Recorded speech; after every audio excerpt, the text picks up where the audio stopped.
20,000 hanggang 50. Buhay na wala. Hindi naman namin nahabol yung pera eh. Justisya kailangan namin. Emosyonal na humarap sa GMA News ang kaanak ng 26 anyos na si Nery Joy Matias. Si Nery Joy ang biktima sa isang viral post sa Facebook na namatay matapos ma-hit and run sa bahagi ng Lopez Boulevard sa Tondo, Maynila gabi nitong Lunes. Ayon sa pinsan ni Nery Joy, kinailangan nilang i-post ang nangyari sa biktima dahil wala silang makuha na kahit anong CCTV footage sa pinangyarihan ng aksidente. Lahat ng footage, naghanap kami pero wala talaga. Hanggang sa kinailangan na naming i-post para makakuha kami ng mga impormasyon. Napakabait po ng tao na yan, sobra. Kamamatay lang ng mama niya last year, sumunod kuya niya.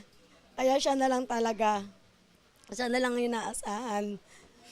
Tapos ganito. Batay sa investigasyon ng mga polis, pauwi na galing ng trabaho ang biktima.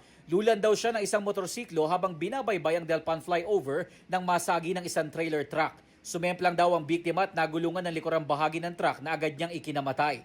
Makalipas ang 2 araw, natunto ng pulisya ang driver ng truck sa tulong ng isang motorcycle rider na lumantad sa kasagsagan ng investigasyon.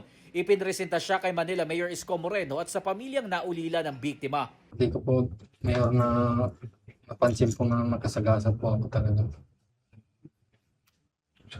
Hindi ba gagalaw yung truck? Hindi ko po talaga Hindi ko po talaga napansin. Kaya tuloy-tuloy lang po yung takbo ko. Pero sabi ng pulisya, hindi na pwedeng arestuin ng sospek dahil lagpas na sa 18-hour reglementary period. Ibig sabihin, kailangang hintayin ang warrant of arrest mula sa korte bago siya maaresto. Ang pamilya ni Nery Joy hindi kontento sa nangyari. Yung taong nakasagasa, malaya. Normal na ngayon ang buhay, nakakapaghanap buhay, samantalang yung sa amin nakahiga rito. Ganun lang yon. Umaksyon sila nung nag-trending na eh. Kaya talagang lalagpas talaga. Humihingi po kami ng tulong. Mabigyan kami ng abogado. Mababasa namin kung tama ba yung binigay nila sa amin. Hindi po kami satisfied na hanggang dun lang.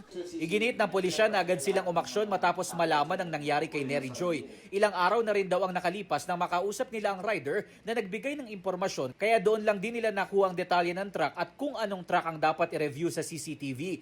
Napagalaman ding dati na palang nasangkot ang sospek sa kaparehong insidente. Alleged yung driver, nagkaroon na rin siya ng unang kaso na naka-aksidente siya. Ganon din, na namatay din. Nakita rin namin sa CCTV na nagmamadali itong truck na ito. Nilampasan niya yung yung mga stoplight. So siguro, aware na rin siya sa nangyari. Nasampahan na ang sospek ng reklamong reckless imprudence resulting in homicide and damage to property. Sinusubukan pa namin makuha ang panig ng driver ng truck at ng kumpanya nito. Naikipag-ugnayan din kami sa LTO para malaman kung nasuspende na ba ang lisensya ng driver ng truck.